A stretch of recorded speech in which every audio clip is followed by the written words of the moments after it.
it was about I'm going to get right up on the mic and I don't give a fuck and I'm just going to cut this out. And so I got a bunch of stuff that I'm just going to be wasting. I'm just going to be grabbing the razor blade and I'm going to be splitting it off and I'm going to be hitting the delete button because I'm not going to use it. So here we go. We're going to go 3, 2, 1.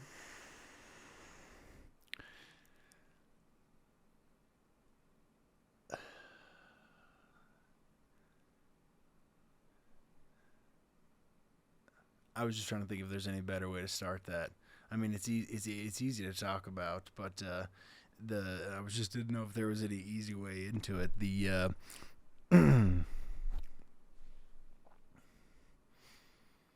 There was a time when I just decided I cannot stand wearing underwear. I was at a point where I realized when I stand up, I have to adjust them. When I get in the car, I have to adjust them. When I do anything, I have to adjust them. So I am just absolutely 100% not interested in wasting my entire day constantly pulling them out of my crotch or pulling them down. Therefore, I decided at one point it's just not worth wearing. And I think it was like I was in 7th grade and I was like, I'm never going to wear anything but compression shorts. And for the longest time, compression shorts were the perfect thing. And I think honestly, when you're 13, and I probably shouldn't have got into this, but the biggest thing is like when you're at that point, you know, you have the benefit of the compression shorts just holding down anything that may or may not pop up during the day. And so I, at that point, can completely understand, and for the many years until probably 2 years ago that I decided, excuse me, I'm not going to use them. That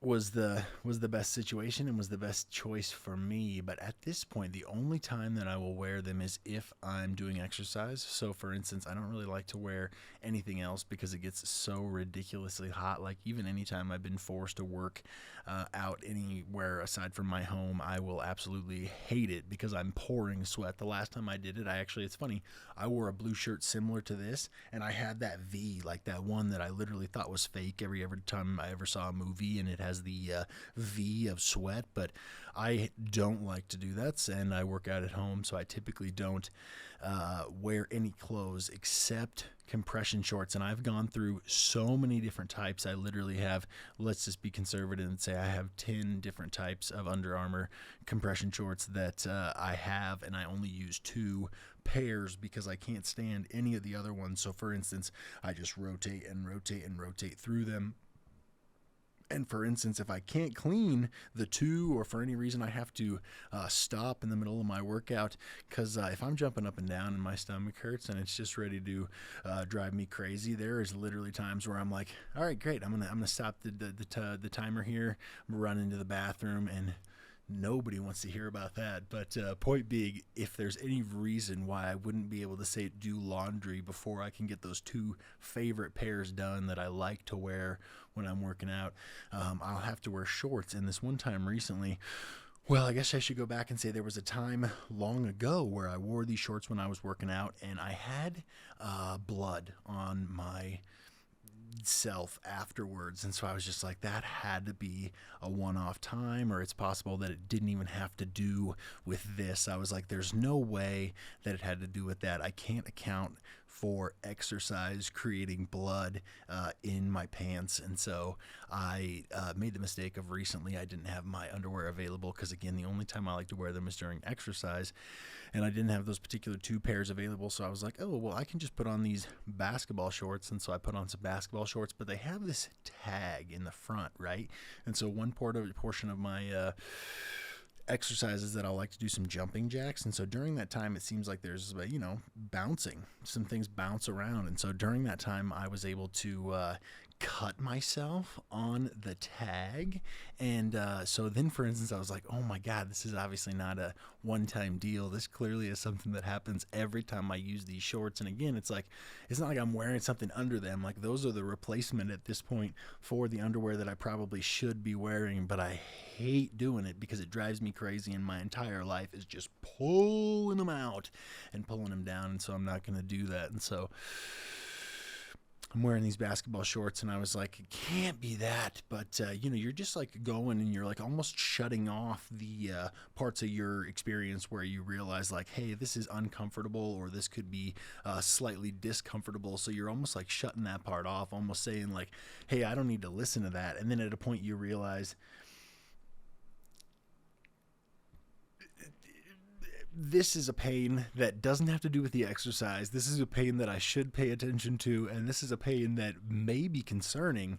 And so I realize, and I take my basketball shorts off, and I'm like, I have blood everywhere. And I'm like, oh my God, you gotta be kidding me. And so I was like, it'll go away. It's no big deal. It was just a small thing. It's just a tag. I'm like, how could it possibly, and again, that's just my theory, but there's nothing else in there aside from this happen to be front facing tag on these basketball shorts that just happens to cause me to get extremely bloody on two separate occasions. And so at this point, I can't do anything else. But then, so I do resort to going to the compression shorts. And like I said, I have many, many pairs. But the thing is I can't stand almost any of them. And that was what led me to this conversation and this situation in the first place, is like, I can't possibly wear underwear almost ever. And especially the ones and the times that I have to wear them, they have to be comfortable. And so, for instance, I put on some pair of compression shorts that I don't really like. They're one of the ones that go way up on my thigh, and they basically can't be pulled down. They're just so tight, and they're even like the versions, you know what I mean, here and there, and I don't know exactly which ones I had on. The moral of the story is I finished and I walked out, and my son, he normally closes his door because he doesn't like to hear me. So for instance, especially like, during yoga, right, they'll be like, breathe with me, right, like in, out. They'll be like, you know what I mean, this is union, togetherness, like, I want you to breathe in with me and out with me. And so I normally, at some point, I shouldn't say at some point, literally within 6 to 10 seconds after I start, I always hear his door close. So his door opens after I'm done, because he can hear that, like, no, there's no instructor talking and there's nothing that I'm doing. And so he just comes back outside, and he looks at my crotch, and that's just weird. And I'm like, why would he look at my crotch? And these happen to be gray compression shorts. And so I look down, just a total bloody mess, just an absolute gray and red disaster on the front of my pants. And so I just happen to have this situation where I better clean those two pairs that I like, which is terrible. You know what I mean? It's like, I wonder if I'm the only one that has that situation. Does anybody else, like, one, I think the majority, if I had to guess, probably wears underwear, but two, does anybody, you know what I mean, like to or not like to wear any underwear at the time that they have of choice?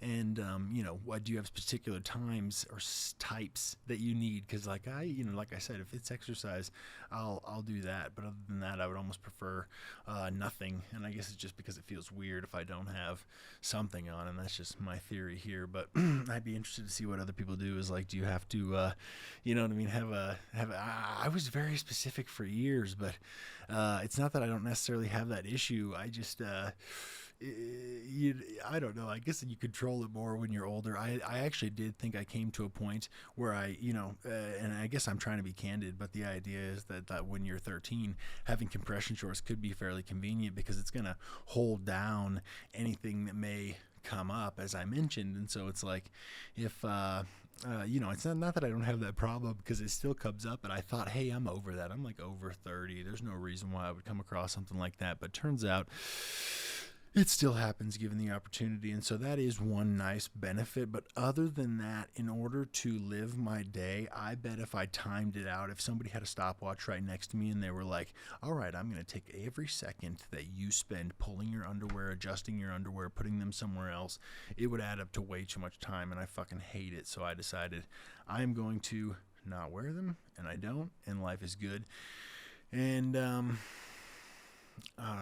just basketball shorts seem to cause me some sort of damage. You know what's funny? I was thinking about that basketball commercial, that Nike basketball commercial. Almost any time that I will squeak my shoes, like if I'm wearing sneakers, and I bet that's like a coined phrase. I can't imagine it would get anywhere but like squeaky sneaks, right? Squeak sneak. I don't know. Anytime my sneakers squeak, or my shoes when I'm walking, you know what I mean? Like, for instance, if you are like walking and somebody's like, hey, and you turn over, you may stop really abruptly and like quicker than you expected to, and then your sneakers will squeak. Like, I don't know, again, it seems silly. Your shoes will make a noise, and I think people know what I'm talking about, but it every time will remind me of that commercial, that basketball commercial. And I don't think that there's any commercial that I could think of that, one, I care about, two, that I even want to pay any attention to, three, that I wish would go on very long. But I still, 20 years later, will get chills when I watch that Nike basketball commercial where the shoes are squeaking to the beat and then you hear the bouncing of the ball.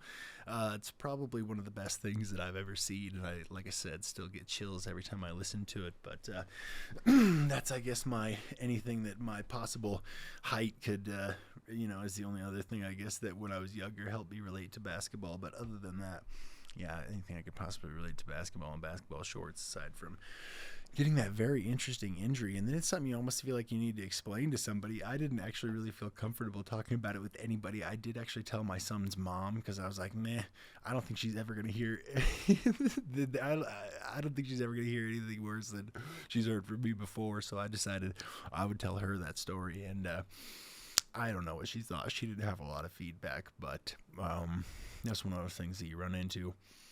I guess if you wear front-facing tags on your basketball shorts and don't wear anything beneath them, which I guess is a PSA. Everybody beware. No, I'm so dumb. That's the dumbest shit I've ever heard. Yeah, I was so I could probably say some dumber things. I was terrible when I played basketball as a younger kid. I was all bricks, dude. I should have been a Mason. Yeah, I'm not really like a shoe person. I mean, I do like them and I can appreciate them, but I can't say I'm a feet or shoe person obsessively, like in the sense that, I don't know, I do walk around my house with what do they call them? There's a name for them, slides. People call them slides. I would have called them flip-flops at one time or another, but I walk around in like flip-flops because I can't, again, they're slides. I apologize.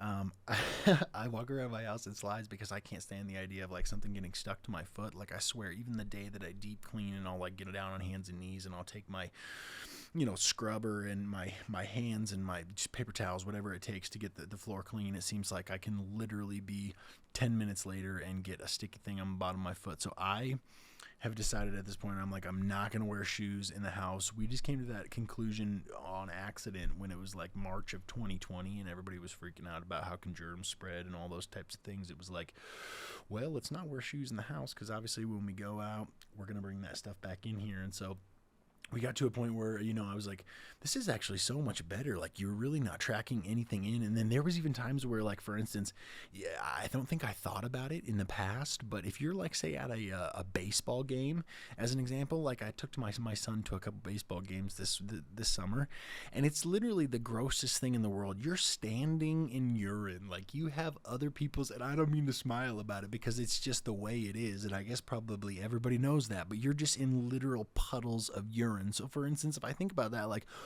all the times that prior to this, I wasn't taking my shoes off before I came into my house, I was just dragging that into my house. I was just taking everybody else's pee and just bringing it on in my house, because we wore our shoes in the house for years. And I swear it wasn't until the beginning of last year that we finally decided, hey, well, I guess we can cut that out. Then finally finding out, right, that it's not like you need to worry about germs necessarily spreading in that way. But it was a nice addition to our house. And then I came across those few things where I found out, hey, I may or may not like stepping on the kitchen floor when there's sticky stuff everywhere. And if you have kids or you have been around kids, you know that there's always sticky stuff anywhere. Again, no matter how long it's been since I cleaned, even if it's like 10 minutes, it seems like, yep, I have something sticky on my floor that I'm going to walk my foot into. So I found out that the nice thing is wearing slides. I heard Brendan Schaub say on his podcast he likes to wear those UGG slippers around his house, which is funny. My mom actually bought me some years ago and I tried wearing them, but they're too narrow.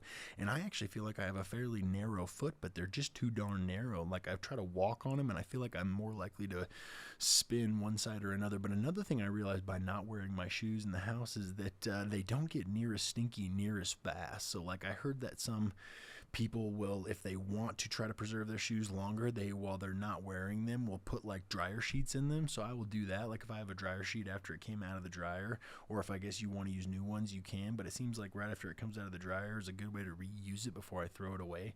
I'll throw them in my shoes, and so then I'll, for instance, take them off, put the dryer sheets in them, and then I don't know, they stay way longer. Whereas if you're wearing your shoes all day, it seems like the only time they have to breathe is at the end of the day when you finally decide to take them off, and then you have this just disgusting shoes so much faster because one, you're walking in again just the most amount of disgust and garbage, and then you finally decide like, okay, I'm going to either bring that into my home or, you know, stay away from the floor. And I told Breck, and he doesn't believe me, but I just kid around because I'm like, it seems like every hotel or somewhere where we stay that's not our house smells like piss. And I'm like, I literally think that's the reason. It's because people just wear outside shoes into the house and they forget about all the nasty places they're stepping, because literally any public bathroom is going to bring just the nastiest stuff into your house. So like I said, I don't think I have like shoe stuff necessarily, but I do like a nice sneaker. Finally, I never really appreciated that in my life, but every once in a while I'll, if I have the money, try to buy nice sneakers for me and my son. It seems like it's more often that, and I'm sure any parent could attest to this, but you're buying your kids' shoes so often. Like for instance, my mom will give me a hard time, but I will try to stay up on it and let him have multiple options of shoes. But like even just the other day, his toes were coming through the end of his shoe, and I swear I just bought these things. But my saying that is, it seems like more often you're buying shoes for your kids, unfortunately, than you're buying shoes for yourself. But I think that's just the life of being a parent, right? You have to make sure that they have shoes, and they constantly are outgrowing them. And my mom will talk about how, like, for instance, my sister's ex-husband, they will buy shoes that are like 3 sizes too large just so they do have the opportunity to wear them for years. And of course, I think that's unacceptable. I'm not going to do that. I actually even make the mistake of sometimes I'll buy them. I shouldn't say sometimes. I see them when they're on sale, right? Because I probably told you this before, and I don't mean to.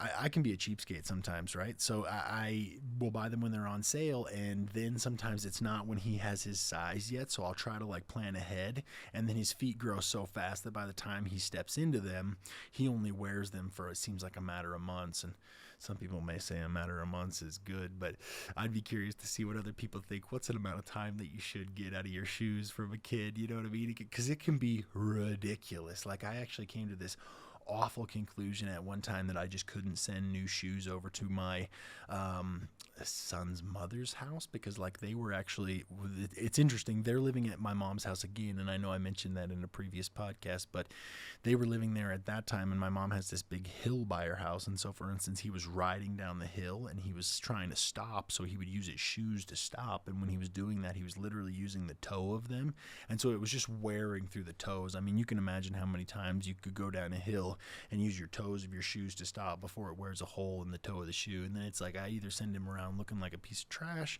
or I buy another pair of shoes. So I literally got to a point where I bought 4, and I always tell her, I'm like, I'll say 4 conservatively, but I think it was more like 5 pairs of shoes. And finally I just had to be like, I can't send nice new pairs of shoes over there. But again, I'd like to say I don't have like a foot thing, but there's a lot of particular things I have about that. I think that one thing that anybody could relate to is like stubbing your toe. One thing, it's like, right, if you're not wearing your shoes and you're walking around and you just happen to jam it into things, sometimes stubbing your toe has got to be one of the worst pains ever. And then you'll get that black or like purple or brown toe, and then it well, whatever color your well, I guess embarrassingly, whatever color your bruises turned, it takes forever to grow out, right? So like you're walking around and you constantly have this little stubby toe that you just jammed on something that's got this bruise that I don't know. I think that again, anybody can relate to having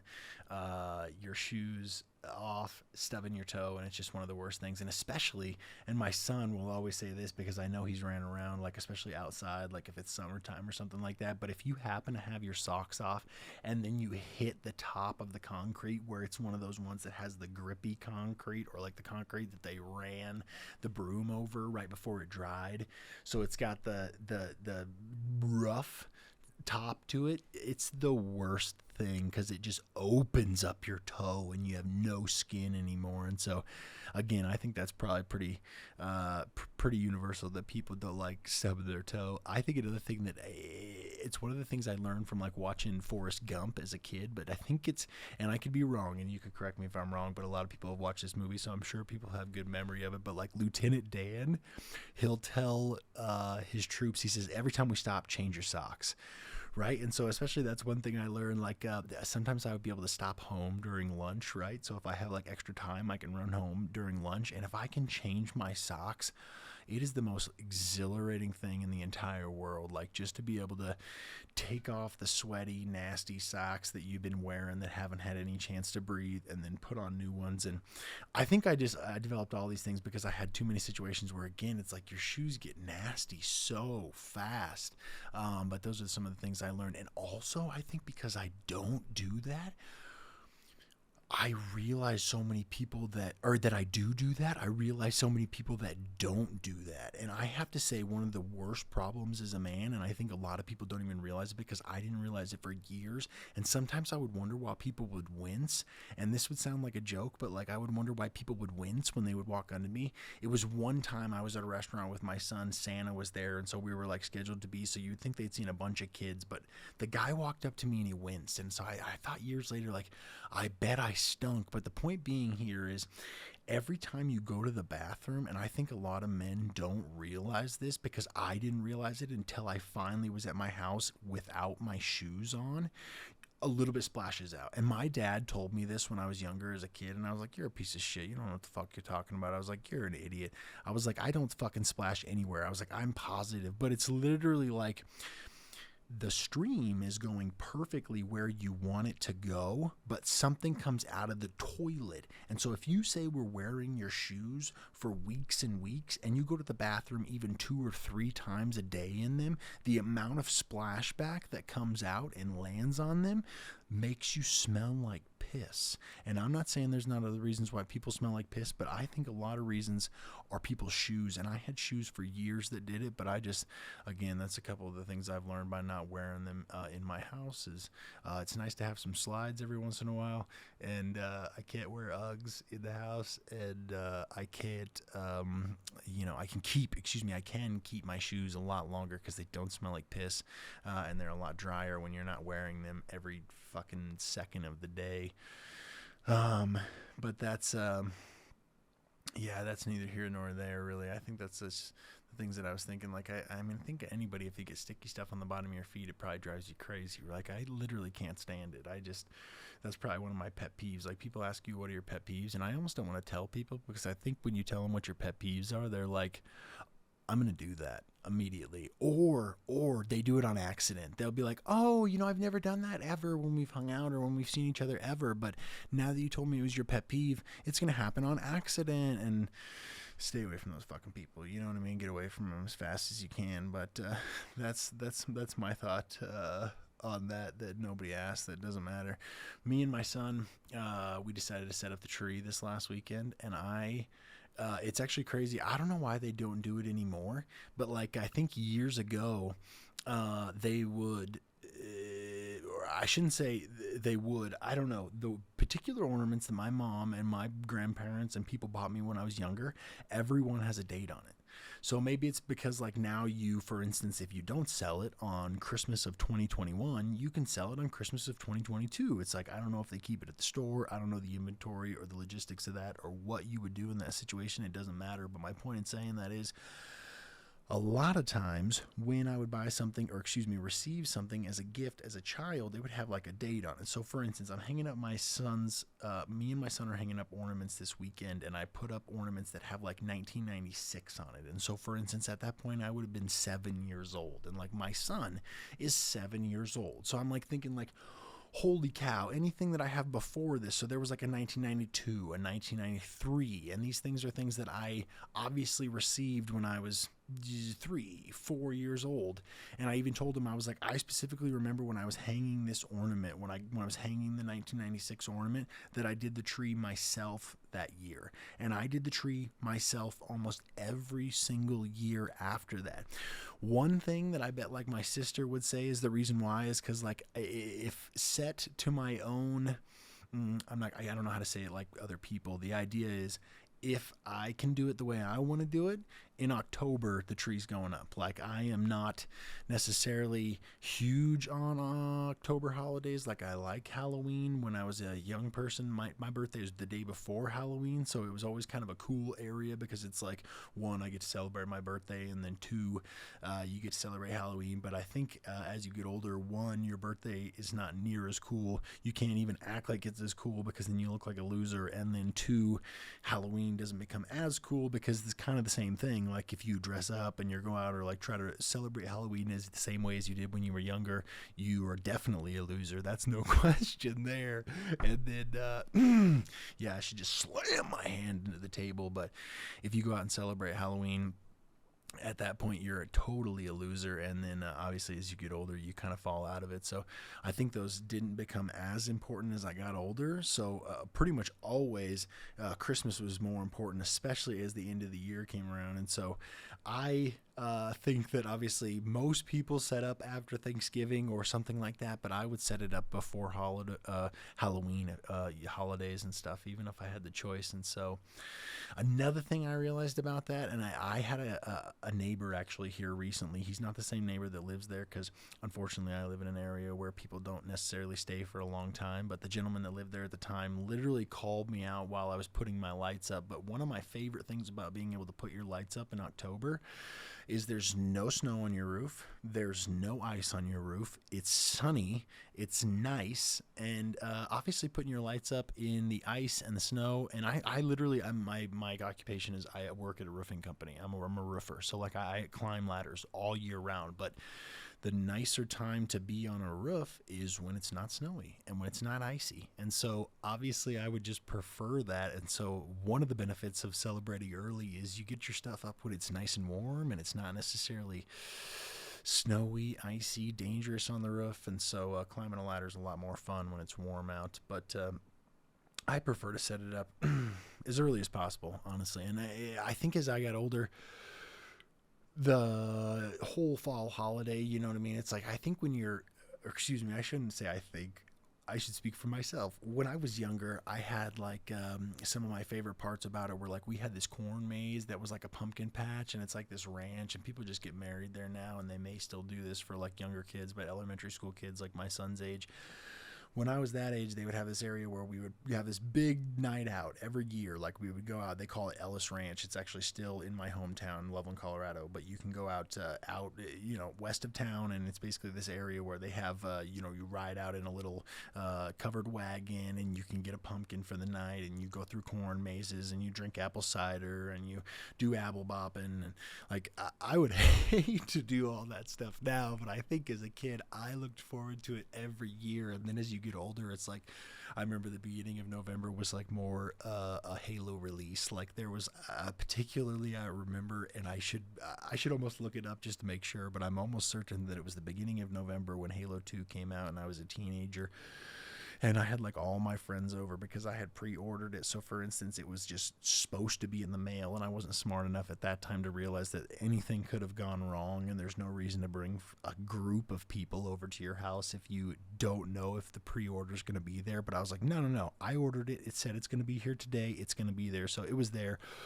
But my point in saying that is the beginning of November when I got older ended up being something like being able to go, play Halo 2. And then it's funny, my friend, he got a check that day, and his mom was just like, yeah, here's a check. I know you're going to hang out with your friends when you get off of school, so you guys can buy whatever. And it's like the most ridiculous thing when you're a teenager and you get a blank check and you get the opportunity to order pizza for yourself for like, you know what I mean? That doesn't happen very often. But I guess these are the memories as you get older. Is this like, I look forward to going out to these like fall festival type things when I was really young. Then I get older and I look forward to like Halo 2 releases, and we did have a blast playing that. And the kids that really dug in, I think that was when I really stepped out. I hate to say it, and I was obviously, because I think even a new one just came out here recently, but once people really dug in and had online, I could not keep up. I literally they would call me a noob, and I got smashed, but that was a lot of fun when I was younger until I got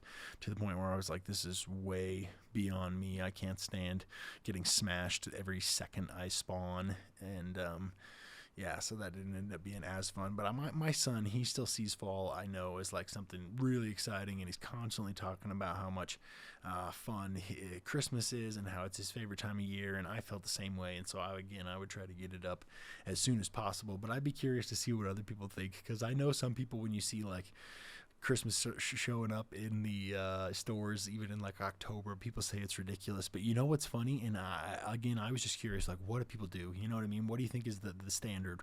Because you probably have something that, one, your family did, and two, if you set up a Christmas tree, you probably have a date that you think is appropriate to do it. So you either say like, yep, in October I like to set it up. I agree. I want it up for 2 months. At least 1/6 of my year needs to be set up for Christmas. Or you're like, hey man, let's get through Halloween. Let's enjoy Thanksgiving. You set it up after Thanksgiving, or you might be in between those at some point, or you may just set it up like, come December 1st, whatever it is. They actually have this really weird thing, and I shouldn't say really weird thing, but in Colorado, where I'm from, they have near there is the capital city, and it's Denver. And so Denver actually has what's called the stock show, and the stock show is, for instance, where people come in with, like livestock. So you know what I mean, cattle, horses, things like that.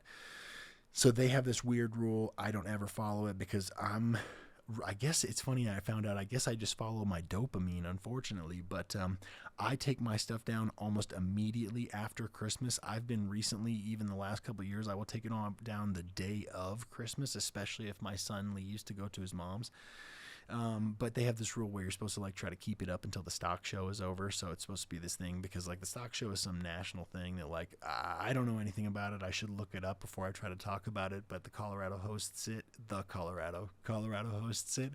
And every year people say you're supposed to take your lights down and your Christmas stuff after the stock show. But I was just curious what most people do. When do you set it up? When do you think's the appropriate time? Do you think, you know what I mean? Let's set it up after Thanksgiving. Let's get through the other holidays. Or are you similar to me, where you like to set it up as soon as possible? I will say one thing that was cool is, like, as I thought back to all the times, I think I almost set it up by myself every single year. So like, while I lived with my parents, I was the only one that ever wanted to set up the tree. So again, could be because it was so early and it was way before anybody's ready for Christmas, but I would set it up by myself. Then when I lived with my son's mom, I would always set it up by myself. And then obviously recent years, I would set it up by myself, and then my son started helping me, and it was to that point where it was like, oh, it's so wonderful that you're helping me, but really I have to follow him around, and everything that he does I almost have to redo. And in retrospect, and I always knew, it's like, I know years from now I'll think back and I'll be like, this was the best thing ever, you know what I mean, this is the cutest thing ever.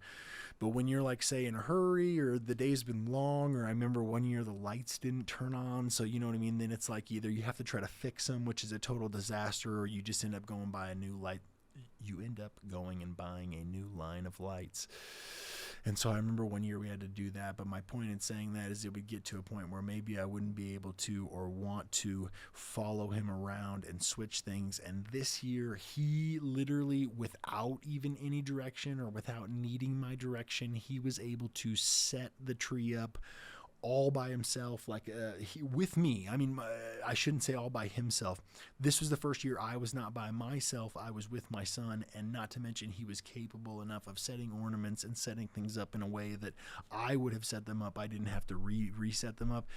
And some people may say, because like, I can agree, when people do it to me, it drives me crazy. They may say like, you're a micromanager, and that's crazy to have followed him around in years past. But I think if you're honest with yourself, and you know, again, he's 7-year-old this year, so in the years past he was like 6 and 5, you know that maybe his judgment of where everything should go could be a little bit improved, or a little bit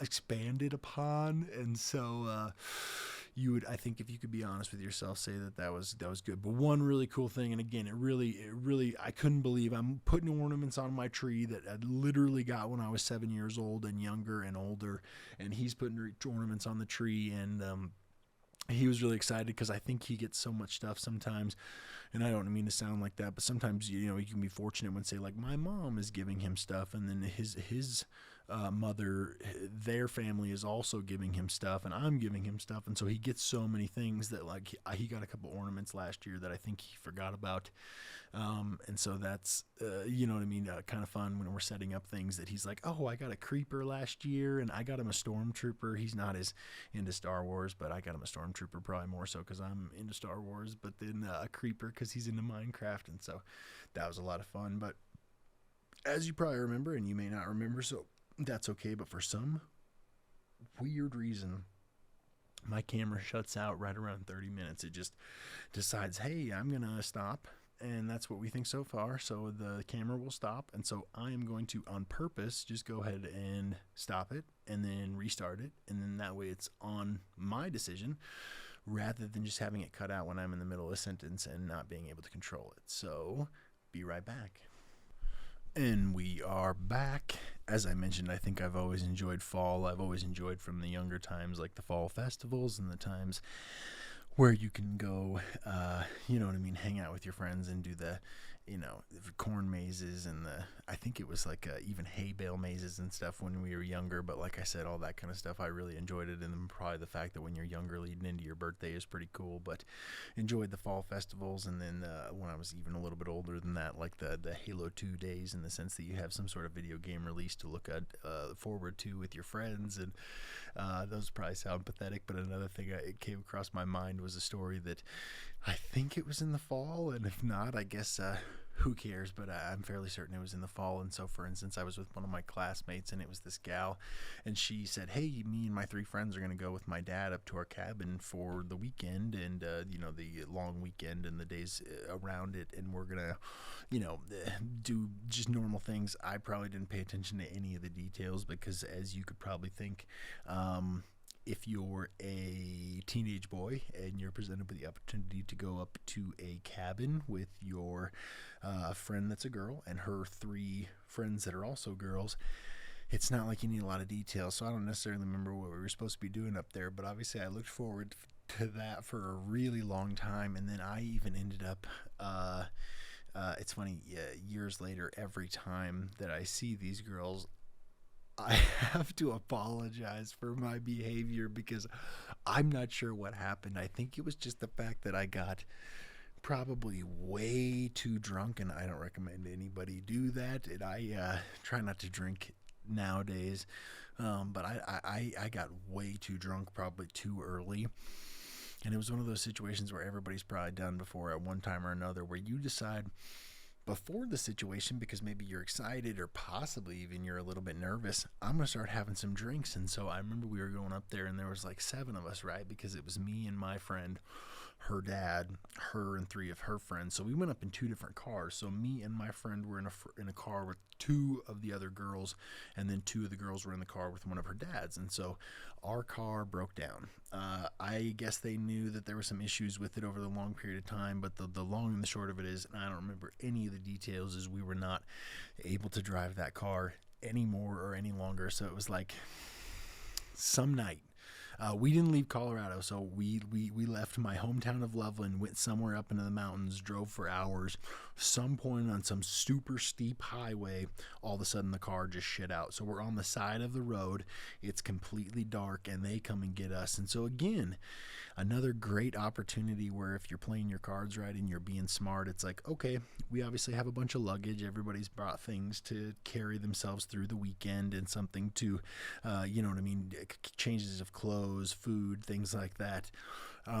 So those are going to take up the back. So there's 7 of us. So obviously some people are getting on some laps. So if you're smart, you may or may not play that correctly. It ended up that my friend, the guy, got on my lap, unfortunately. And so, I don't know, I guess it's one of those situations where you could look back and you could say, well, nothing came up for me there. So I feel safe with myself, and I guess that's just if your mom's asking questions that you wish she wouldn't. But no, I'm kidding.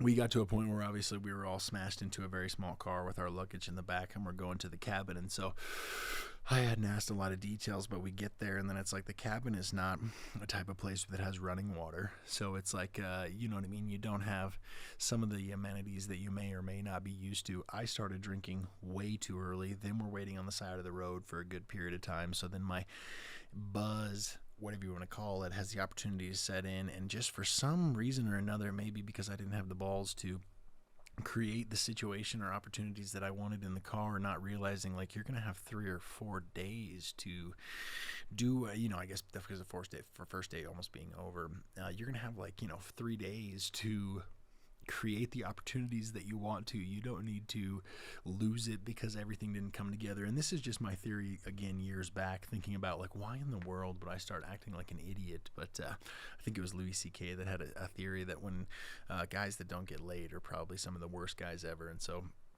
I guess that's where I feel like I may have fell that evening as I fell into the worst of me. But then the next day, the girls, I apologized to them. They're completely nice and understanding, and they're like, oh yeah, it's like I understand everybody's stupid, everybody overreacts sometimes, everybody gets a little too drunk before you have the knowledge necessarily to not do that. And so yeah, you can blame it on anything you want, but obviously I drank way too much the night before, so they forgive me, and they're like, yeah, everything's okay. And so we start playing these games, and people have probably played it before, but the one I remember most was like Apples to Apples.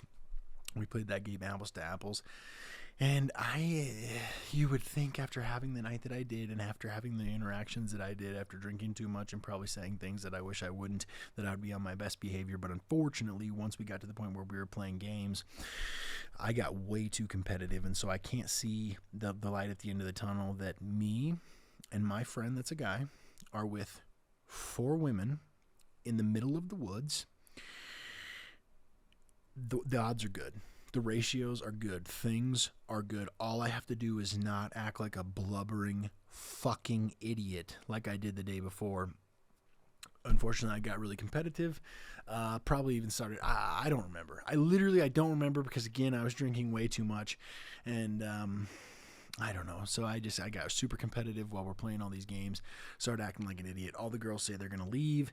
They were like, we're going to go to town. I went to town with them. I'm like, okay, I got to go to town with them, right? Everybody's leaving the house. I'm not going to sit here with my friend and her dad, which I ended up doing a lot of, unfortunately, for that trip.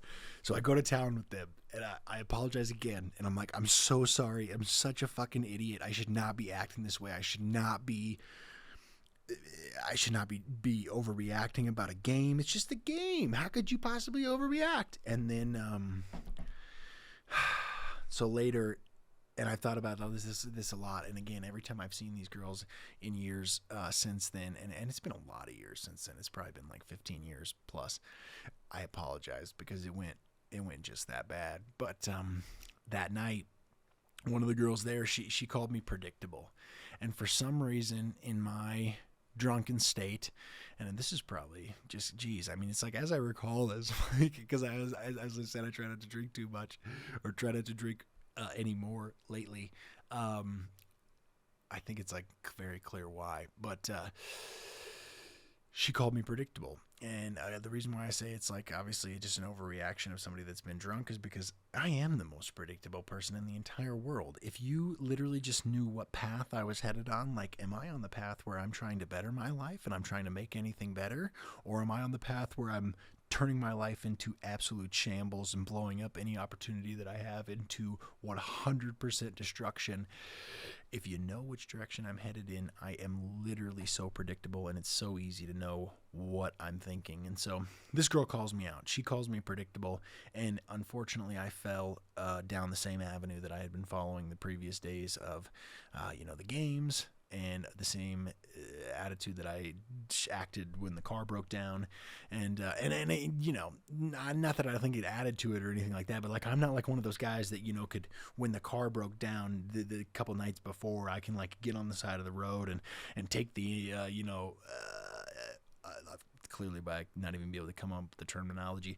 I can't take the hood up and like look it over, diagnose it, and give you an answer on what we need to do. I just see smoke coming out from under the hood, and I'm like, all right, guess I'm going to do some more drinking. But again, that wasn't the answer the entire weekend, and I found that out the hard way. But like I said, I've apologized to them many, many times, and hopefully one day they'll accept my apology. But I that was one of those things I was looking forward to for a really long time as the years got older. But I completely blew up any possible opportunity. It's funny, last week I was talking about like meetings and having to be in meetings and how I think they are absolutely 100% a waste of time. And it's like, if I literally could sit on the toilet and read this at my leisure or any time, which we all run into, we all have so many times during our day that we're stopping and waiting. We're waiting, and I was going to say traffic, and that's just me being honest, but I shouldn't say that. But if you're sitting there like at a light for a minute and a half, it's like shouldn't look at your phone. And so I don't do that. And so my point is, like, if you're waiting to pick somebody up or you're waiting anywhere, it seems like we have these opportunities to like look at our phone. So I'm not really big on having a meeting where I have to spend an hour and a half of my day to hear what you have to say when you literally didn't even have a plan, and I could have read that in an email in 19 seconds at my own leisure. So I had mentioned that, and I understand how that can be controversial, and some people say it's like, you got to have meetings, you got to be able to see people every day, you got to be able to, rally them up. But I think it's so rare that something is actually inspirational and you're actually going to get picked up by watching something. For me, unless it's that Nike basketball commercial, I'd be curious to see if I was able to show that at like a morning huddle of the Nike basketball commercial, if it got anybody pumped up. Got me pumped up, made me want to play basketball, I guess, at the very, very least. No, I'm just being stupid. But yeah, I noticed that like when I'm in these meetings, people, it's like there's like this behavior too, right? Like you have to, and this is everywhere. I shouldn't even just say in these meetings, but like you've probably noticed it. Like you have to courtesy laugh, and I'd be curious to see what people think on courtesy laughing. And if you don't know what I'm talking about, it's when you pretend that you're laughing, not involuntarily, which I came to find out I actually do that a lot more often than I realized. Like, it's almost like really sad. Like, for instance, if I have, like, say, a comedian that I've been a fan of for years and years, and I'm listening to them, one night I'm listening to stand-up, and, I've heard Joe Rogan say that, like, it's only 70% when you're listening to it at your house, whereas, like, if you were actually in person. But I think that even more falls into this theory that I have, is that, like, if you like somebody and you respect them, when they say something that's supposed to be funny, you fucking pretend to laugh. Like, I think so many people do it. Like, what's funny? I actually even, and people will probably be like, I'm calling, CPS. No, I'm just kidding. But I even, like, tell my son, like, hey, all the time. But he knows, too. Like, I'll be like, do you use fake laugh? I'll be like, fake laugh? And I just call him out. I'll be like, fake laugh? Because it's so weird how often we do it. But, like, for instance, if you're, say, in one of these meetings, like maybe in a corporate setting or like in a work setting where, like, somebody says something that's clearly not fucking funny. Like, I didn't involuntarily laugh at it. I don't think it's funny. I'm not going to pretend that it's funny. I'm not going to sit here and act like it's funny for your amusement. Like, I almost think it's not fair to these people, right? They come up and they say something that's okay. And I should say, I've said it to like people out of respect. Like, for instance, as an example, there was a guy that was like, I want to say he's like almost 80 years old, and he was telling me jokes that I literally heard when I was 4. I pretended to laugh. They told me these jokes. I'm certain the latest was elementary school, the very latest that I heard these jokes. But this man was very old, and I guess I have a soft spot for old people. It's some weird thing. You have to be really old, and I have to feel it, and I have to think that you're actually a respectable person. But sometimes I can like get over it, and I will do a fake laugh for somebody telling me even a most pathetic joke. But other than that, I don't think it's fair. It's not actually fair to these people that, for instance, The other day, a guy, and I'm not going to say who, and nobody knows what I'm talking about, so it doesn't matter. But for instance, a guy, I didn't even realize it was a joke at first, because like I was more talking, and I was talking to the guy that was leading the presentation. And so when he was talking, I was just like, yeah, something in that family. You know, I barely even was paying attention to the details. But then when his whole little thing played out, it was like a stereotypical gay joke from the 1990s that was just like, one, people don't do that anymore, and two, it's not even fucking funny. So great, dude, you have a joke that may have been relevant on Will and Grace 30 years ago, and I am supposed to pretend to laugh. So my point in saying that is, I don't think it's fair to these people. On a constant basis. So like I even recently, and it doesn't matter who, but like I went to an actual stand-up show in person. And like I said, I almost think there's some of it in that too, because like the comedians would say, for instance, they're like, we put in our all because you've gotten a babysitter and you have scheduled this night days and weeks in advance, and we are here to perform for you. But also, I think there's more to that in the sense of the spectator, because you have put so much into that. You may have literally months in advance told your babysitter that you need them, then you're paying extra to have them come, and then you have them at home. So for instance, you want to have a good time.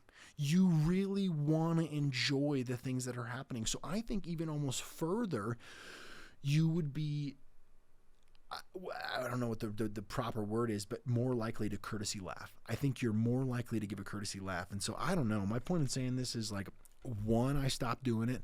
I was watching that stand-up special at that one point, and I realized I really liked this guy. His special meant a lot to me. It's funny, I don't even know if it matters, but it's really weird, and I don't know if there's some connection or something like that. But and I don't know if you're allowed to talk about this. I actually lost my virginity while that stand-up special was playing on the television, so maybe there's something that has something to do with that. You know what I mean? Like I may think back of that as a really positive thing, but like as I watch his stand-up now, however many years later, 20 years later, I'm not going to give him the laugh that I would have. And I just caught myself. I'm like, if I'm not involuntarily laughing, then it's not funny. It's not fucking funny. And sometimes I think I come across as a dick. I think I look like a jerk. But in that one situation where it's just like, dude, this isn't funny anymore. I work at a construction company, so I can get away with this. Or excuse me, you can get away with this because this is the crowd that I'm in. Literally, there will be times where I will make ironic jokes and they laugh, not because they understand its irony, because they think I literally mean that, and I'm certain of it. It's crazy. So my point in saying that is like, he's going to be able to get away with that kind of stuff forever. But and that was just one example of many. Like, you know, the old man was another example. And again, I would probably repeat my actions in that situation, where if he's a super old man and he's telling me a joke that he thinks is amazing, even though I heard it when I was 4 years old, I'm going to pretend to laugh. But other than that, I don't think it's right. I don't think it's fair to people. I think if you're not going to involuntarily laugh, you shouldn't be laughing. You shouldn't be pretending that it's fucking funny. And again, I tell my son, and I think some people may say that that's a negative thing. I'd be curious to see what because you know your kid. You know your kid. You know when they laugh and they think something is really funny. It's almost the same as crying, right? I guarantee if you asked any parent, can your kid fake cry around you? And I'd be curious to see what people think about that. If you're a parent and your kid cries, can you tell what their cry is? Can you tell if they're fake crying to you? Or can they, shove one under the rug? I don't know what the term is, but the point being, can they trick you into thinking, oh, I'm pretend crying and my mom or dad is going to completely buy this? Like, my guess is just the same way, you're not going to hear a pretend cry and react to it in the way that you would if they were really crying. And if your kid is actually hurt, you can tell. So I think just the same way, my son will laugh and I can tell if he's being fake. And it's nice. It's even...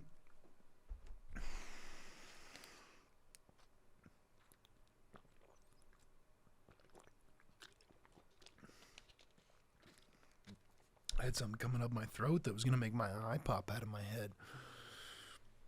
Excuse me 1 second. there was something tickling my throat that literally made my eye start watering, and it was going to pop out of my head. So I took a drink of that. Hopefully it'll help. Wow, that's the craziest thing ever. But I got a cut.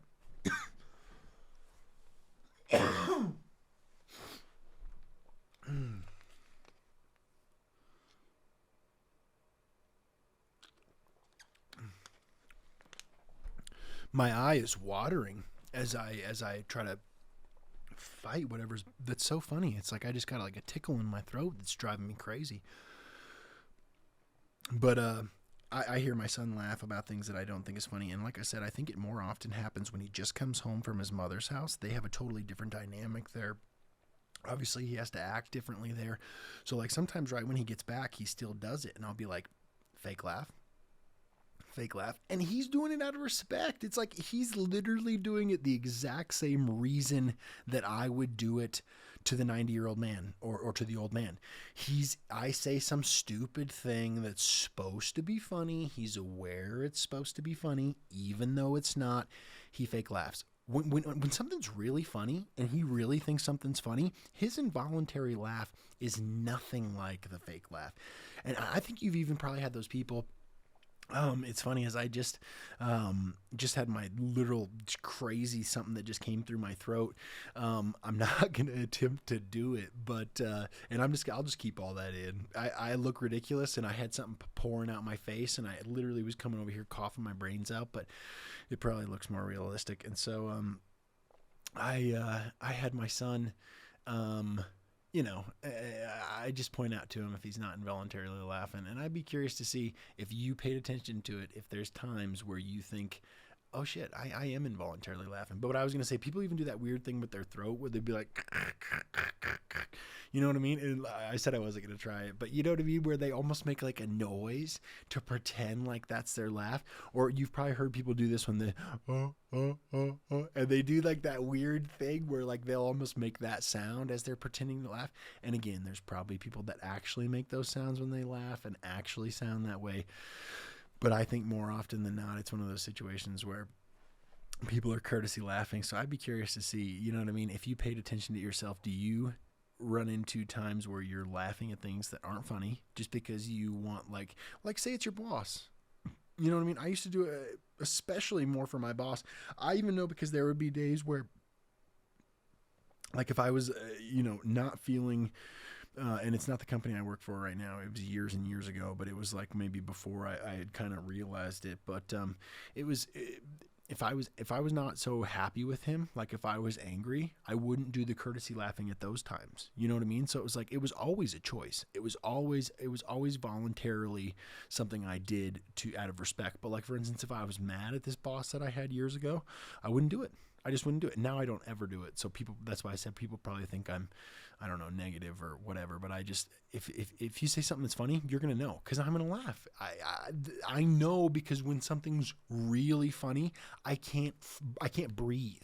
I'm so concerned about being able to catch my breath because I'm laughing so hard. It's the same as whatever just caught my throat. Whatever just came and caught my throat and made my left eye water, both of my eyes will be watering. It will feel like I'm crying and I won't be able to catch my breath because I'm laughing so hard. That's it. There's one type of involuntarily laughing. I know that. I know it only happens when something's really funny.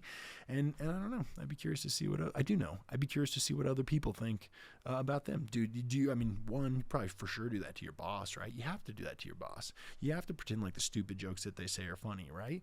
Probably do that to your parents. Maybe not to your parents because you feel like you can be honest with your parents. Maybe to your spouse, right? Maybe to your partner because you feel like you don't want to hurt their feelings. Or again, maybe those are some of the people that you're most honest with. But I think if we're all pretty honest, we don't think everything's as funny as it necessarily is. If you don't give everybody the benefit of the doubt. You just react honestly. And I think that's what everybody deserves. I think everybody would prefer. The only thing is like I said, it can make it a little more maybe uncomfortable in situations where people aren't aren't being honest. You know what I mean? Because like, okay, you just said something that I don't think's funny at all, so I'm gonna look at you straight faced. I'm just gonna wait for your fake laugh, probably because you've said that before. You think it's funny, so you already think you've had your natural experience. So this is just your fake laugh time. So anyway, I'd be curious to see. People are probably like, dude, you're a monster. What is wrong with you? Just laugh if something is funny. But yeah, I try not to.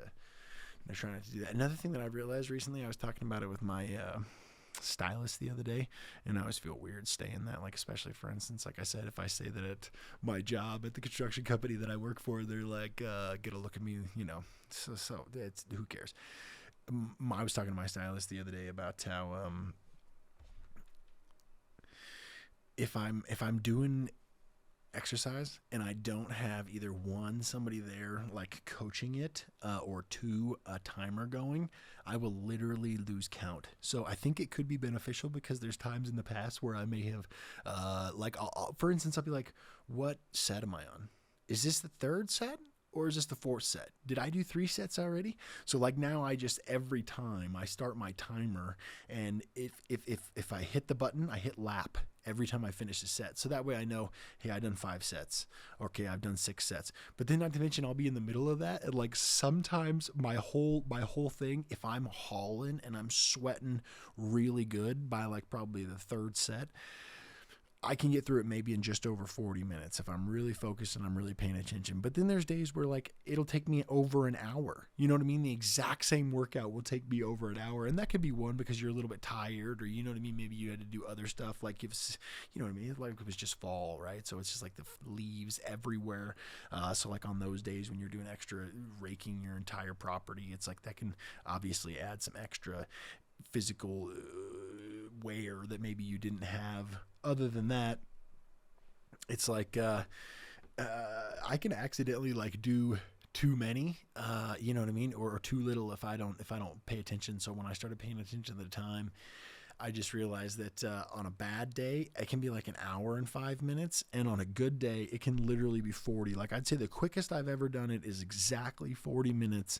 And it's very rare I can do that. I have to really, really, really, really be pushing. And I never stop in between my reps. Like people always talk about like getting on their phone and like doing all kinds of stuff. And I'm like, no. This literally means I did not stop one time the whole time I was doing it. But if I didn't have it on a lap counter or a timer, I would not be able to even know. And again, I think some of the times where it goes an hour and 5 minutes, it's because I'm like, did I do these already?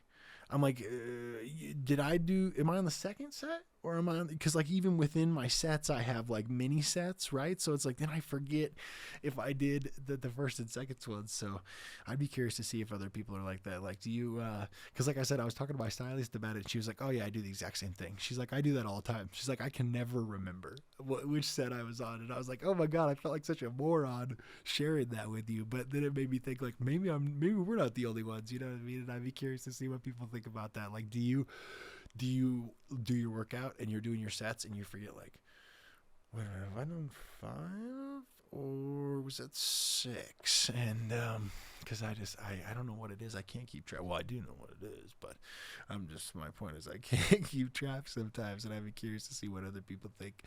One thing that I don't think anybody keeps track of ever, but my son asked me the other day, Breck, he was like, how many things do you think you've touched in your life? And obviously, dudes, he asks me these questions and my mind just goes blank. It's like probably what's supposed to happen when you're meditating, when they tell you to look for the looker. You know what I mean? When you're supposed to find yourself, and it's obviously you can't do that because you're looking out. Unless you're looking at a mirror or something, you're not going to see yourself, and you have that one brief moment of clarity, or just brief moment of presence. I think that's the same feeling that I get when my son will ask me some of these questions, and they're the best thing. That's why I thought maybe I would have to share it, because I always feel like as your mind grows and as you get older, you're no longer as curious about everything. And I've probably never had that feeling or question in my entire life. Maybe I have. I don't know. The truth is I don't know.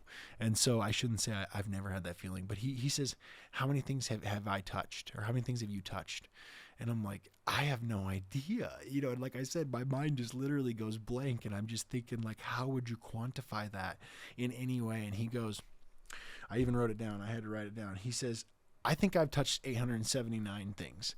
And so I'm getting on my phone to write that down because I'm like, this is the funniest thing. And I was like, I have to start recording these things because he says things that I personally, like I said, I can't remember a time where my mind comes up with something that's so curious about such a simple thing, but to watch him do it is inspirational. It's like, I want my mind in a place like that. I want my mind in a curious place where you can say, how many things have I touched in my life? And so again, he says, I think I've touched 879 things. And so he's 7, but I get on my phone to write that. And after I get done writing it down so I could remember it, so I could remember the number and say it now, he goes, how many was it?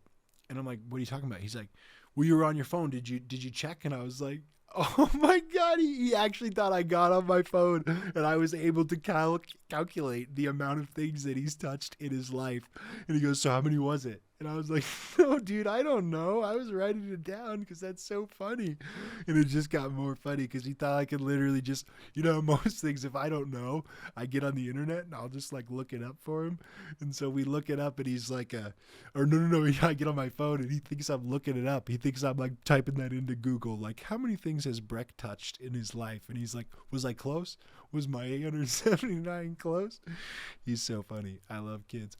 That's a really weird thing to say. I should be really careful. Oh, that's funny. It reminds me of a story that I bet other people could relate to, but the camera's about to go 30 minutes because I didn't actually use all of the 30 minutes and I was coughing and all kinds of crazy stuff like that. So the camera's about to be all crazy again. So I'm going to stop it real quick. I may be able to remember this story.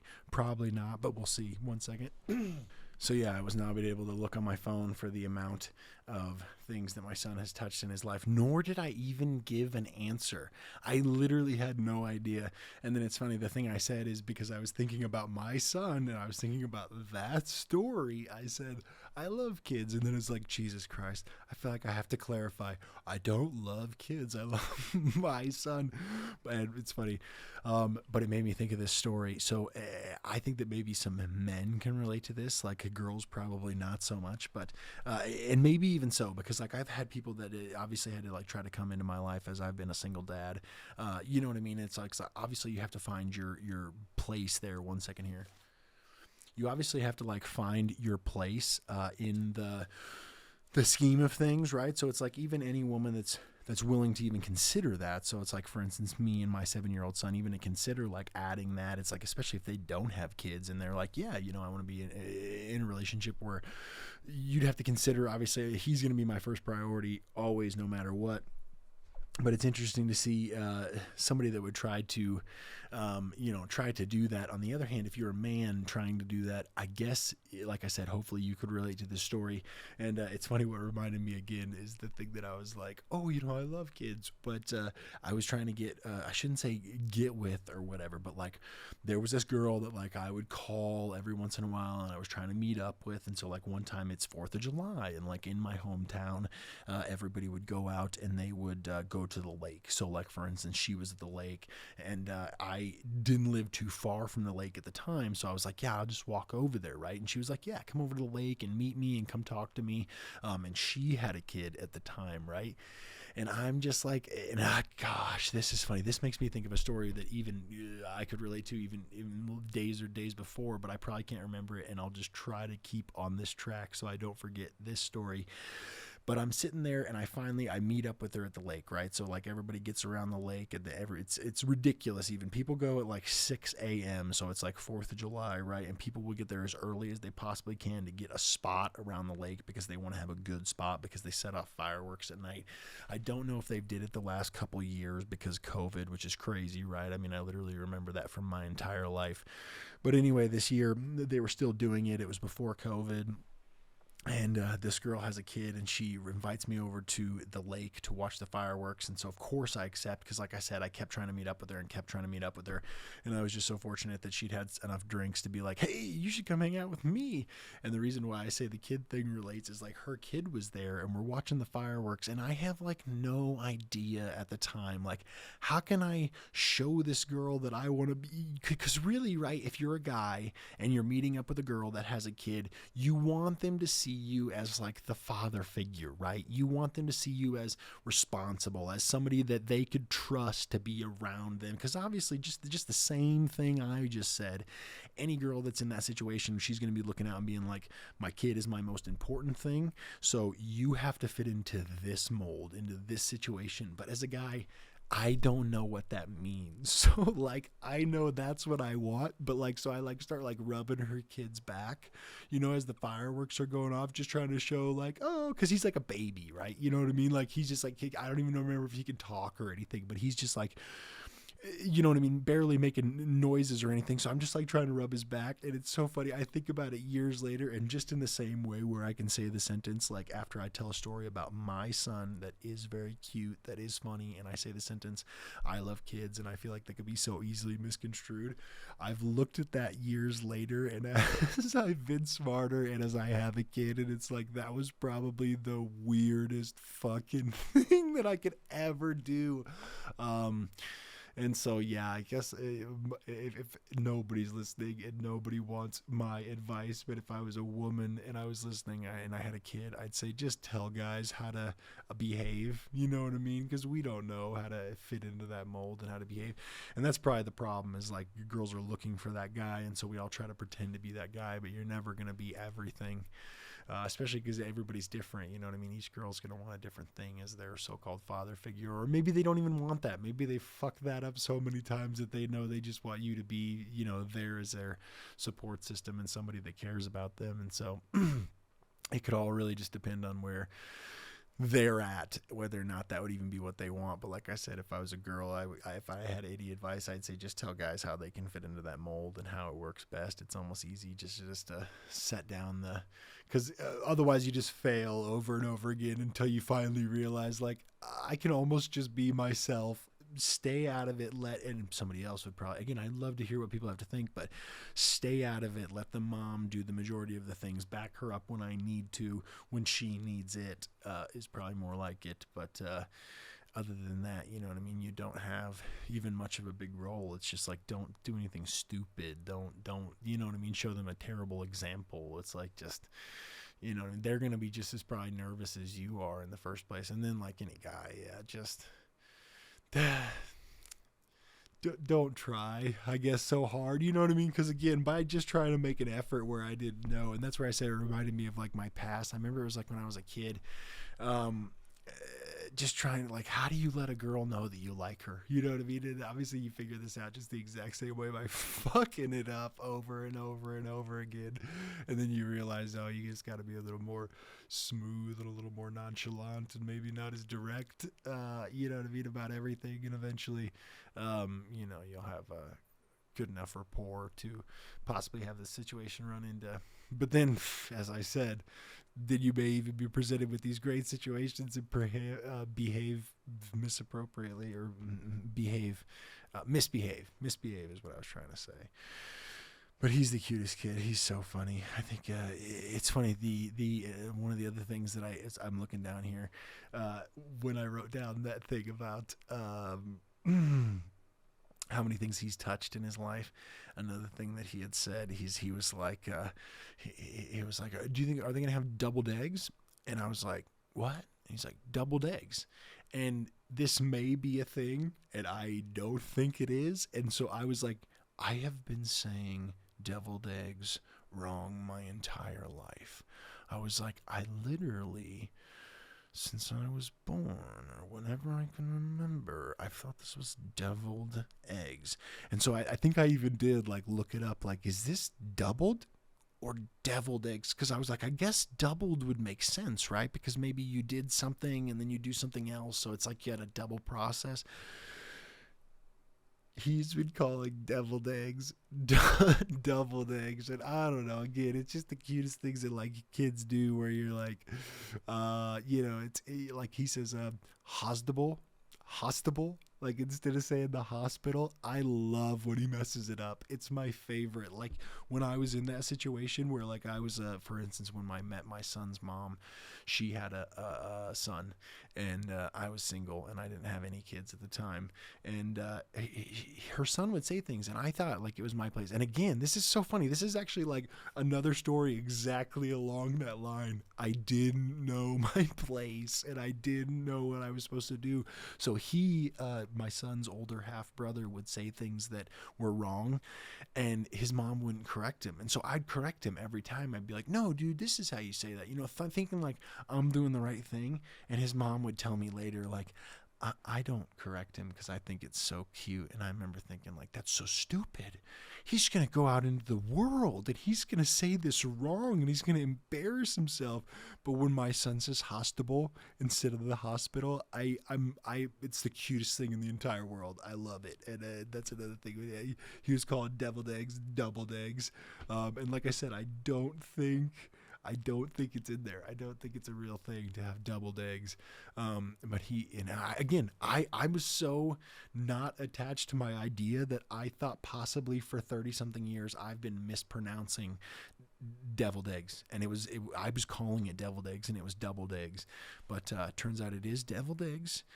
Even when I type it in Google, they were like, do you mean deviled eggs? And so maybe he's not the only one that's made this mistake. Maybe he's not the only one that's misheard that, but that's one of those cute things that he says. It's like, oh my gosh, one thing that happened the other day that actually kind of scared me, and like I almost freaked out. I had to like just come up to my door because like I said, it's been fall, right? So I've been outside cleaning up leaves and stuff like that, trying to take care of stuff. So I'm outside and I'm taking my leaves, and I don't pay a lot of attention. I actually wear headphones very similar to this. They don't have the cord on them because obviously if I was to walk around my yard trying to clean up leaves with a leaf blower and stuff, it wouldn't be convenient to have a big cord. So I don't have the cord, but I also don't pay a lot of attention.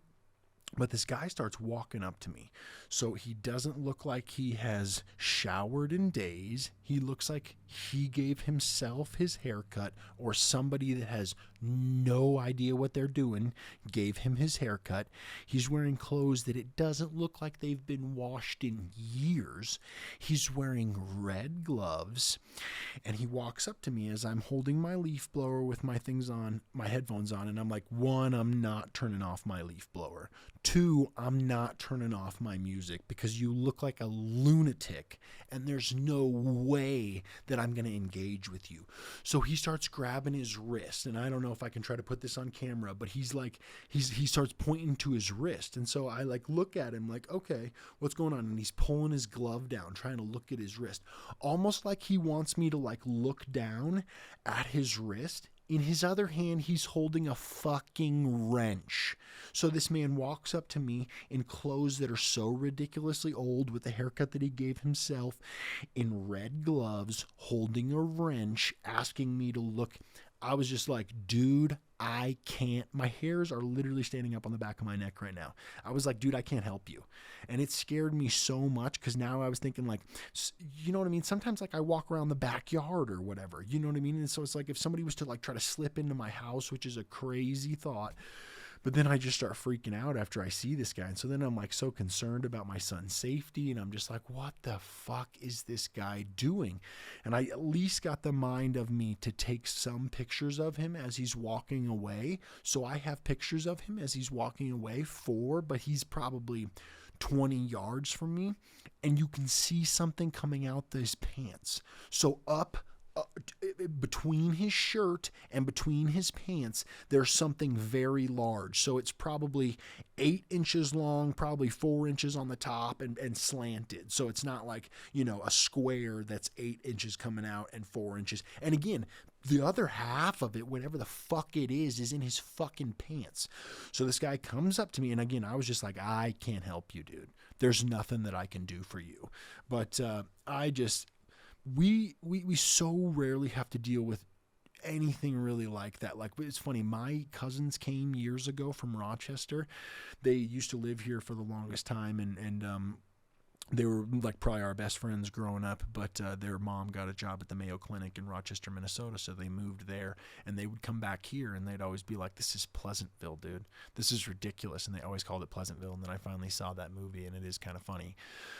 So anyway, point being, I know it's changing everywhere, but then all of a sudden we have this guy that walks up to me, and he's just, I literally think, and I mean, I'm not trying to be stupid, but what did he want? What was in the back of his pants? Why is he holding a wrench in his hand? And because point being, say I did look down, say I did turn the leaf blower off, say I did turn my music off, take my headphones off, I look down at his wrist, he fucking hits me in the head with the wrench, then what? You know what I mean? My thought was it's super easy if he's really down and out. He can like take my headphones, he can take my leaf blower, run it over to the pawn shop, and you know what I mean? He may make, who knows, maybe $50, maybe $20. I think that they know when these people are 100% degenerate, and they know, like, dude, you just lifted that off of somebody. Clearly that's not yours, or we see you all the time, so you fucking steal and you bring shit in here. But I don't know. I'm probably just being, no way I'm going to say I'm being paranoid. I'm not being paranoid. I righteously felt concerned that this man was out there and that he walked up on me and did that. And it's weird. I'm not the type to make a police report, and I know that sounds crazy. And actually, excuse me, I don't care how that sounds. If you have watched me even just for this small period of time, or you watched any of my other episodes, you know I move around a lot. My eyes may move a lot. My body moves a lot. So for instance, there's been times in the past where I was 100% innocent. I didn't do anything wrong. Somebody else was acting fucking insane, and I gave a police report, and they called me. They said because I had weird eyes, shifty eyes, I think is what they called it, and I had I was so animated and I was excited, and they were like, "You're displaying all the actions of somebody that's just done a crime. You're displaying all the things of somebody's eyes that were just in a crime." And I'm like, so point being, I'm not going to have somebody like say walk up on me like that and then make a police report, because I've literally gotten myself into shit before with police that are morons. I'm sorry to say that. There's so many that I respect. Nowadays, I have not had a problem with a police officer in years. I hope to never have a problem with them. I trust them. I want to think that they're there protecting me, and I know that if we were without them, we would be 100% fucked. I'm not in denial about that. But my point in saying that is there has been times where maybe I ran into an individual or a particular officer where they took my report. I was not doing anything wrong, and they mistook me for somebody that was, in my opinion, just animated. But again, they say somebody, heightened, whatever, somebody that just committed a crime. And I don't know, that's crazy to think, but that's the truth. That's why I didn't report it. There was no reason to do that. And it's funny. I worked at a hotel years ago, and this has nothing to do with anything aside from that. And it just made me think of that. But like, for instance, there was this guy, that he was a car salesman, and he was living at the hotel, and he repoed a lady's car. So he had took a lady's car, and they somehow traced it back and found out that he was staying at the hotel. I think it's because, so they repoed a sob from this lady, right? It was an extended stay hotel that I was working at. He was staying there long term. People say, it's like until they're finding a house and stuff, but then after a while you wonder, like, are you running from something? You know what I mean? Can you not get a house? Like, because obviously if you're staying nightly at a hotel, especially for super long periods of time with an entire family, there's nothing economical about it. You're just paying out the ass. And so there was this guy that had repossessed a Saab. He drove a Saab, and I had a Saab. And so the reason why I say this is related is this lady came, she found out where he was staying at the hotel, and she came and let the air out of all of my tires on my car. And it was odd. I never would have admitted this back then, and I don't care now, but I just told them the same thing. Like, I don't call the cops. I rarely call the cops. You know what I mean? I'm not going to make a police report because I've seen it go negative for me. But the truth was, at that time, I was smoking. I was actually smoking. So the reason that I could even see them walking around my car, because I was like, dude, this is fucking creepy. And I didn't have, it was like had a BlackBerry at the time, so there's no way it would have been like a good enough resolution. You would have been, if I would have tried to take a video, you at least would have been able to see there is somebody going around my car and something weird is happening. But I was literally watching this lady go around my car, and I was like, I guess she's outside of it. I know it's locked. What the fuck could she possibly be doing? Come to find out later, as I come to my car, she let all the air out of my tires. So I happened to get it over to the gas station. Just oddly enough, I guess like criminals like to do, the lady is there. She's at the gas station. And dude, I lost my shit. I literally screamed in her face like, you let the air out of my... It was not... With thinking back, like, one, I obviously overreacted. Two, I could have just got myself in trouble acting like a total fool. You know what I mean? Because anybody that sees that sees some lady that's getting screamed at by some kid that's there with his car basically broken down. Not really. I just had to fill it back up. You know what I mean? Put the air in the tires. It was a little inconvenient, obviously. But anybody that sees that unexpected, doesn't know the whole story, obviously would just think like, that guy's in the wrong. He should not be screaming at that old woman. And again, I even know I could have held myself differently and better, but I was so upset that I'd seen that. And I remember just telling the reason why I thought it was related is because I told my boss, I was like, no, I'm not going to call the cops. She was like, why would you not just, she always said, alleviate yourself of the stress.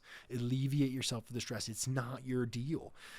And it's so sad to think that, like, it's just because I have had more stress created in my life by trying to do that by, again, what I would consider as being an animated person, but somebody else would say like, you're jacked up because you just did a crime, or your eyes are shifty because you just did a crime, which I think is fucking insane. And whatever day of training that you're misinterpreting for what's happening with my body or face is absolutely incorrect. But again, appreciate law enforcement. There's no way we could be without them. I hope to just have my record be as clean as it can be forever. But there's been some situations where I ran into some individuals where I was like, that is 100% misinterpretation. That is not the situation that we have. But I just wonder, you know, with all the homelessness and things that have been increasing, has anybody else ran into situations like that where, like, all of a sudden they have a man walking up to them while they're in their yard holding a wrench with some large object sticking out of the back of their pants as they walk away? Wearing gloves, like, you know what I mean? What was he? I've thought about it so much. Like, what could he have possibly been doing? What could he have possibly? He didn't have a car anywhere nearby. He walked away multiple blocks away. It's not like, you know what I mean? And making me look at his wrist, like, dude, I can't help you. And what would you say? What would you say if somebody walked up to you like that? You know what I mean? Would you immediately pull out your phone? Because again, I think that would almost probably make them nervous. But I'm just like, I can't help you. I can't have you. But I'd just be curious to see. I think that's one of those things where most people would feel the same way. One of the things that I ran into recently where it's like, I universally understand that they are more vulnerable and they have less of an opportunity to protect themselves because of what's going on. And now I'm talking about somebody riding a motorcycle. So for instance, I totally agree that if they're riding a motorcycle and somebody doesn't pay attention, they can hit a motorcyclist, and people are fucking morons. Actually, you know what I tell my son that. I tell him that. He's like, no, like, it's got the walk signal, or like, no, it's we have the right of way. And I'm like, that doesn't matter. People are morons. You can't just step out in the street because you have the walk signal. You should at least look left and right and see if there's cars coming, because not everybody's paying attention. It's almost better to be on the lookout, or what they call being defensive, rather than get whacked or sideswiped. You know what I mean? So like, I agree that there's so many idiots that just don't pay attention and they do pull out and they hit motorcyclists. I must be the only person in the world that has this odd interaction where I could be in traffic that's moving 5 miles an hour and it's bumper to bumper and nobody's going anywhere, and a motorcyclist blazes down the middle in between those two people at a speed where if anybody even possibly moved from right or left, they would obviously kill this individual or at least send him flying for so many feet. And my point in saying that is, I respect the whole, like, loud pipes save lives. You got to be after these guys so that way we're not killing them unnecessarily. And of course, I wouldn't want that. But doesn't it seem like sometimes the individuals, or like I said, maybe it's just my experience, but it seems like some of these individuals drive a little more recklessly. One, because they have the opportunity to journey on, to experience, they have the opportunity to maneuver on the road in a different way than cars can. One, a lot faster, and two, a lot smaller, right? So you can like take a lot more decisions that other people can't. It just seems to me like maybe, and I don't know if I'm just being the devil's advocate here or just my situations have seen this, but so many times, if I had to look at it from a scenario, and I'm not a motorcycle rider, and maybe that's why, and maybe it's because I'm a little bitch, and maybe it's because I'm concerned that if I made one mistake, I wouldn't get to come home to my son that day, and that's not even worth the possibility of learning how to ride a motorcycle. And maybe I just blame it on that because, again, I'm a little bitch, and so my insecurities are basically saying you can't do that or whatever it is. So point being, whatever it is that causes me not to ride a motorcycle, I don't do it. And so maybe that's why I have these opinions. But it seems like if I look at it from a third party and I see these scenarios where people are blazing in between cars and stop traffic, or they're going extremely fast on the bonus lane, so to speak, or obviously the fucking the shoulder. Yes, you have the opportunity to maneuver like that. Yes, you're a million times faster, so it's so easy to go around. But if you're making these decisions from somebody just looking from a third party, it really seems like they've made the mistake. They're being negligent is my point. Like if you're driving that way, aren't you asking for danger? Like aren't you basically saying, "Hey, I'm taking the opportunity to totally get hit and get annihilated and fuck up anybody in my path because I'm going 80 and traffic is stopped going 5 bumper to bumper." But yep, there is a line either outside the traffic or in between the two cars because you're a motorcycle that can go really fast. I'd just be curious to see. You know what I would not be curious to see is a bunch of like bikers after me, not happy with me because of that opinion. But I would be curious to see if anybody else has had that experience where it's like, yeah, I'm following all the rules of the road. I'm driving appropriately. However, this guy's driving like a fucking idiot. He's driving 100% recklessly and negligently, and it's endangering all of us. And in fact, if they weren't out here, we would all be safer. I'm just curious if anybody else has had that situation. But I better find a safe house so that way any motorcycle gang that gets forwarded this, they decide not to track me down, and maybe I've done enough running at that point that they can't find me. But I'm just kidding. I'd be curious to see your answers to all the questions. I hope you guys have good comments and responses, and I can't wait to talk to you guys again.